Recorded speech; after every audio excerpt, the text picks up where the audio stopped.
أعلنت الناشطة ليلى الشمام عبر منصات التواصل الاجتماعي وفاة تيك توكر هشام الذي اشتهر بمشاركة رحلته المؤثرة مع مرض السرطان.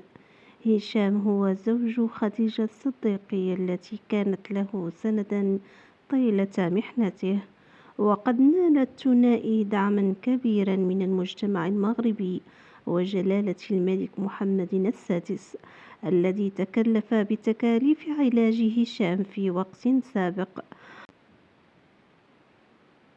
وكان هشام الذي عُرف بصبره رغم معاناته مصدر إلهام للعديد من المتابعين على تطبيق تيك توك، حيث شارك تفاصيل رحلته مع المرض برفقة زوجته خديجة التي كانت مثالا للتضحية والصبر.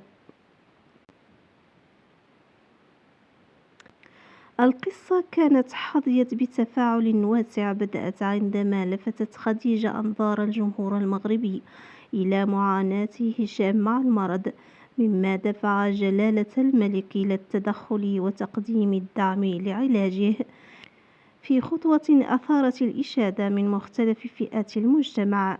وبرحيله خلف هشام أثرا عميقا في قلوب متابعيه، الذي وصفوه برمز الأمل والقوة في مواجهة التحديات.